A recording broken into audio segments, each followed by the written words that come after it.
0. Le système de propulsion ionique s'anima. Nul n'aurait pu le voir de près et survivre. On ne pouvait pas davantage l'entendre ni percevoir les vibrations de sa puissance. Il était trop efficace pour cela.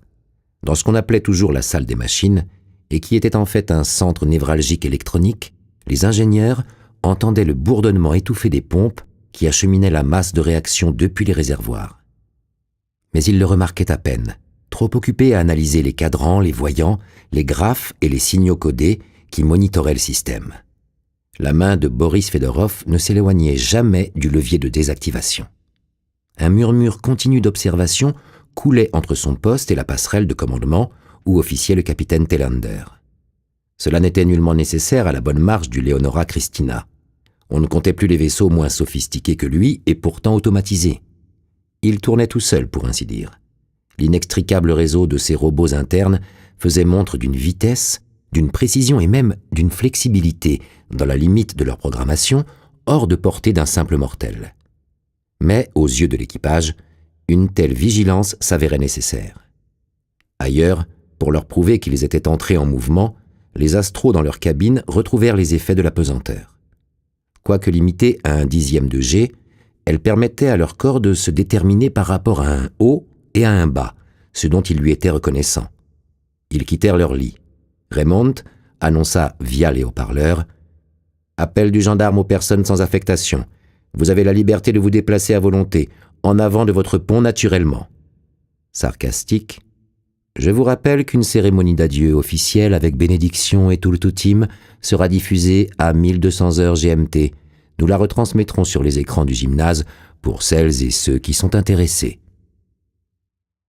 La masse de réaction entra dans la fournaise.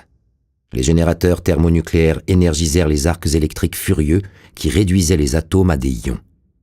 Les champs magnétiques qui séparaient les particules positives et négatives, les forces qui les focalisaient sous forme de rayons, les pulsations qui les poussaient vers des vélocités de plus en plus élevées à mesure qu'ils parcouraient les anneaux des tubes de poussée jusqu'à en émerger à une vitesse à peine inférieure à celle de la lumière. Leur éclat était invisible. Aucune portion d'énergie n'était gaspillée en chaleur. Tout ce qu'autorisaient les lois de la physique se trouvait affecté au mouvement du Leonora Christina. Un vaisseau de sa taille ne pouvait pas accélérer de cette manière comme un croiseur de la patrouille. Cela aurait exigé davantage de carburant qu'il ne pouvait en contenir, étant donné qu'il hébergeait 50 passagers, plus leurs réserves pour 10 ou 15 ans, les outils nécessaires aux travaux scientifiques qu'il comptait mener sur place et, si la 3e planète de Beta Virginis était habitable, comme semblaient l'indiquer les données transmises par la sonde automatique qui l'avait précédée, les ressources et les engins qui permettraient à l'homme de revendiquer pour sien un nouveau monde. Il quitta lentement son orbite terrestre sur une trajectoire en spirale. Ses passagers eurent toute latitude pour observer sur leurs écrans leur berceau en train de disparaître au sein des étoiles. Dans l'espace, on ne gaspille pas d'espace. Le moindre centimètre cube à bord doit être utilisé. Mais toute personne suffisamment sensible et intelligente pour s'aventurer dans l'univers serait devenue folle dans un environnement fonctionnel. Pour le moment, murs et cloisons se réduisaient à du métal ou du plastique nu.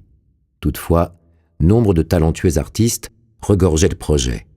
Dans une coursive, Raymond remarqua Emma Glasgold, une biologiste moléculaire, affairée à esquisser une fresque représentant un lac bordé d'arbres et inondé de soleil. Par ailleurs, dès l'entrée des zones résidentielles et des espaces de loisirs, le sol était recouvert d'une matière verte et moelleuse qui évoquait l'herbe. L'air pulsé par les ventilateurs était rigoureusement purifié par les plantes de la section hydroponique et par les colloïdes du répartiteur Darrell. Sa température, son parfum et son degré d'ionisation subissaient des ajustements permanents. En ce moment, il embaumait le trèfle frais, additionné d'un soupçon de fumée quand on passait devant les cuisines, car un repas de gourmet fait oublier toutes les privations annexes. De même, les parties communes occupaient un pont tout entier divisé en de multiples sections. Le gymnase, qui faisait également office de théâtre et de salle de réunion, était la plus vaste d'entre elles, mais le mess était suffisamment spacieux pour que les convives y prennent leurs aises. À proximité se trouvaient des ateliers, un club pour les amateurs de jeux de société, une piscine, des jardinets et des tonnelles. Parmi les concepteurs du vaisseau, certains étaient opposés à l'installation d'onirocabines à ce niveau. Devait-on rappeler aux astros venus se distraire qu'on leur proposait aussi des ersatz fantomatiques de la réalité qu'ils avaient abandonnés? Après tout, cette pratique constituait elle aussi une récréation. La seule solution de rechange aurait été de les installer à l'infirmerie, ce qui suggérait de désagréables associations d'idées. Non qu'elles semblent nécessaires pour le moment. Le voyage ne faisait que commencer. L'ambiance était imprégnée d'une gaieté frisant l'hystérie. Les hommes s'envoyaient des bourrades, les femmes bavardaient comme des pies, on riait hors de propos pendant les repas et on flirtait de façon appuyée lors des nombreuses soirées dansantes. En passant devant le gymnase, Raymond vit qu'il s'y déroulait un match de handball. Vu la faible gravité, on pouvait courir sur les murs, ce qui garantissait des phases de jeu spectaculaires. Il se dirigea vers la piscine. Aménagée dans une alcôve à l'écart de la coursive principale, elle pouvait accueillir plusieurs nageurs sans trop de peine. Mais à cette heure tardive, à savoir 2100 heures, il ne s'y trouvait personne. Plantée sur le rebord, Jane Sadler affichait une grimace pensive. C'était une biotechnicienne canadienne affectée au service organocycle. Grande, les cheveux bruns, elle avait un visage quelconque, mais une anatomie que flattait son short et son t-shirt. « Un problème ?» demanda Raymond. « Oh, bonsoir, gendarme », répondit-elle en anglais. « Rien de grave, sauf que je n'arrive pas à me décider sur la décoration de la piscine. Je suis censé faire des recommandations à mon comité. » On ne s'était pas arrêté sur les termes romains ? Si, mais ça me laisse encore plein de choix. Nymphes et satyres, bosquets de peupliers ou bien tout simplement un temple. Elle s'esclaffa. Et puis zut, on va opter pour les nymphes et les satyres. Si c'est raté, on pourra toujours recommencer, du moins tant qu'on aura de la peinture. Ça nous donnera autre chose à faire. Qui pourrait tenir 5 années grâce à ses seuls hobbies, sans parler des 5 années de voyage-retour ? Demanda Raymond d'une voix traînante. Nouveau rire de Sadler. Personne. Ne vous bilez pas, chacun de nous s'est concocté un programme de travail, de celui qui va se consacrer à la recherche théorique, à celle qui compte écrire le grand roman de l'âge de l'espace, en passant par ceux qui vont échanger leur savoir, grec ancien contre calcul tensoriel. Bien sûr, j'ai jeté un coup d'œil aux annonces. Mais est-ce que cela conviendra à tous ? Enfin, gendarme, détendez-vous. Les autres expéditions s'en sont tirées sans trop sombrer dans la folie. Pourquoi pas nous ? Allez, piquez donc une tête. Son sourire s'élargit. Et trempez-vous un peu la cervelle tant que vous y êtes. Raymond feignit de sourire, se déshabilla et accrocha ses habits à une patère. Sadler siffla. « Hé ! Je ne vous avais vu qu'en tenue. Vous avez une sacrée collection de biceps, de triceps et de tout ce qui va avec.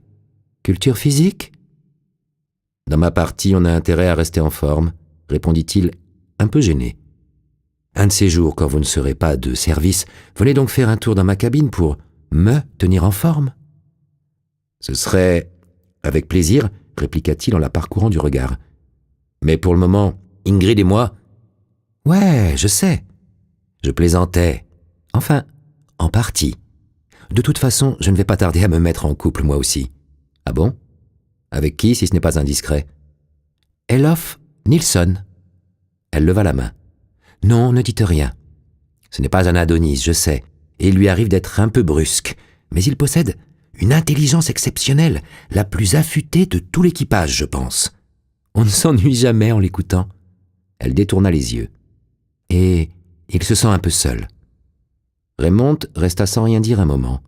« Vous êtes quelqu'un de bien, Jane. Ingrid doit me retrouver ici. Vous voulez vous joindre à nous ?» Elle inclina la tête. « Ça alors, il y a un être humain caché sous le policier. Ne vous inquiétez pas, jamais je ne trahirai votre secret. Et je ne compte pas non plus m'attarder. L'intimité est une denrée des plus précieuses.